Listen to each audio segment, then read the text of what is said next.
এই বছরের রমজান মাস দেখতে না দেখতেই চোখের পলকে কিভাবে যে শেষ হয়ে গেল, তাই না? আমি আমার জীবনের প্রথমবার এই বছরের রোজাতে ইফতারের জন্য কারো হেল্প ছাড়া, মানে আমার আম্মুর হেল্প ছাড়া আলুর চপ, বেগুনের চপ, পেঁয়াজু, ছোলা ভুনা এই সব কিছুই নিজের হাতেই রান্না করেছি। তার সাথে ইফতারের পর সেহরির জন্য রান্না বান্না করেছি। আমি কিভাবে কি দিয়ে রান্না বান্না করেছি, কেমন হয়েছে, চলো তোমাদের সাথেও শেয়ার করি। সো হ্যালো এভরিওয়ান, আসসালামু আলাইকুম। সবার কি অবস্থা, কেমন আছেন? আশা করি সবাই ভালো আছেন। প্রথমেই আমি আলুর চপের জন্য আলুর ভর্তাটা বানিয়ে নিচ্ছি। আমরা নরমাল আলুর ভর্তা যেভাবে খাই সেম ওইভাবেই। ঝালটা আমি একদম কম দিছি, কারণ আমার বাবাইয়ের আলুর চপ অনেক পছন্দ আর আমার বাবাই ঝাল একদম খেতে পারে না। তো আমি আমার আজকের ভিডিওটা শুরু করার আগেই বলছি, আমার ভিডিও কে কোন জায়গা থেকে, কোন জেলা থেকে দেখছেন তা কিন্তু কমেন্ট সেকশনে জানাতে একদমই ভুলবেন না। তারপর বেগুনের চপ বানানোর জন্য বেগুনটাকে আমি বেগুনের শেপে কেটে হলুদের গুঁড়া, মরিচের গুঁড়া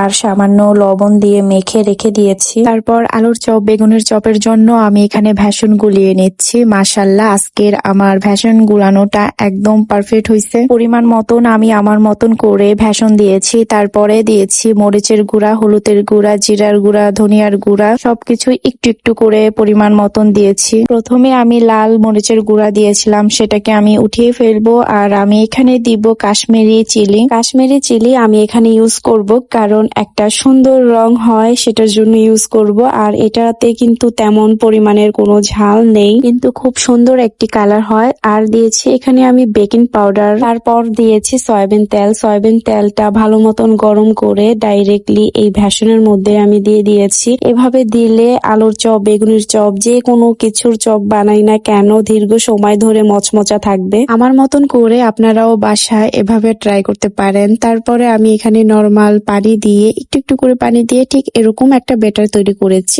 আর হ্যাঁ, এখানে আমি স্বাদ মতন একটু লবণও দিয়ে দিয়েছি। আর দেখছেন, আমি আমার ভেষনের মধ্যে কোনো কালার, কোনো সোডা ইউজ করিনি, তাই আমার ভেষনের কালারটা মাশাআল্লাহ দেখতে কত সুন্দর হয়েছে। তারপর আমি এখানে পেঁয়াজু বানাবো, মানে আমাদের ঘরোয়া পদ্ধতিতে আমরা এইটা নাম বলি যে ডালের বড়া। ডালের বড়া করব, সেটার জন্য আমি এখানে খেসারি ডাল আর মসুরি ডালটা আগে থাকতে ভিজে রেখে দিয়েছিলাম। সেটাকে আমি ব্লেন্ড করে, আমার বাসায় পাটা নাই, সেটার জন্য আমি ব্লেন্ড করে নিয়েছি। ডালের বড়ার জন্য ডাল যদি পাটায় বাটা হয়, সেই ডালের বড়াটা দেখতে অনেক ভালো হয়, খেতেও অনেক মজা হয়। যাই হোক, বড়া বানানোর জন্য আমি এখানে ডালের মধ্যে পেঁয়াজ কুচি, আলু কুচি, কাঁচামরিচ কুচি, হলুদের গুঁড়া, মরিচের গুঁড়া, জিরার গুঁড়া, ধনিয়ার গুঁড়া আর দিয়েছি স্বাদ মতন লবণ। তারপরে আমি এখানে ছোলাটাকে গরম করতেছি। এই ছোলাটা আমি কালকে রান্না করেছিলাম, অর্ধেকটুকু ছোলা ভুনা খাওয়া হয়েছে আর অর্ধেকটুকু রেখে দিয়েছিলাম ডিপ ফ্রিজে। এই কারণে আজকে আর বাড়তি করে রান্না করি নাই, ওইটাই নামিয়ে গরম করে নিলাম। আমি আমার জীবনের এই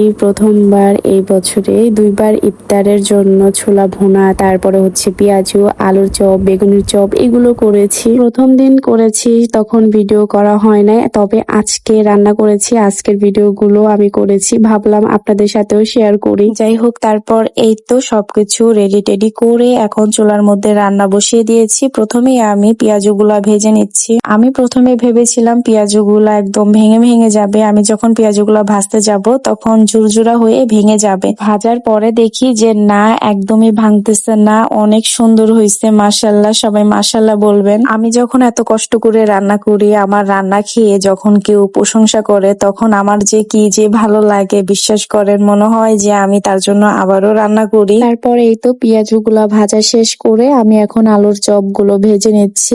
আর আলুর চপগুলো কিন্তু আমার মাশাআল্লাহ দীর্ঘ অনেক সময় ধরে মুচমুচা ছিল। তারপর কাশ্মীরি চিলি পাউডারটা দেওয়ার পরে কিন্তু কালারটাও জোস এসেছে, তা আপনারা দেখেই বুঝতে পারতেছেন। আমার কাছে তো এই কালারটা খুবই ভালো লাগতেছে। যাই হোক, তারপর আলুর চপগুলো সবগুলো বানানো হয়ে গেলে এবারে আমি বেগুনের চপগুলো ভেজে নিব এক এক করে। আমি কিন্তু ইদানিং নতুন নতুন রান্না করতেছি, তা আপনাদের সাথেও শেয়ার করতেছি। জানি না আপনাদের কাছে এই টাইপের রান্না বান্না কেমন লাগে। এই রান্না বান্না একদম সহজ, আপনারাও পারেন, ছোট বাচ্চারাও পারে, তারপরও আমি শেয়ার করতেছি। বাসায় আমার তেমন রান্না বান্না করতে হয় না, সবটাই আম্মু করে। টুকটাক যা করি, যাই পারি না কেন আপনাদের সাথেও শেয়ার করি। তারপর ইফতার করেছি। ইফতারের পরে নামাজ পড়ে, নামাজ পড়ার শেষে একটু রেস্ট করে আবারও চলে আসলাম রান্নাঘরে সেহরির জন্য রান্না করতে। আজকের রান্না বান্না আমি করতেছি, কারণ আম্মুর শরীরটা বেশি একটা ভালো না, তাই আমি করতেছি। শরীর ভালো না বলতে আপনাদের কাছে আমি শেয়ার করছি, কম বেশ সবাই জানেন আমার আম্মু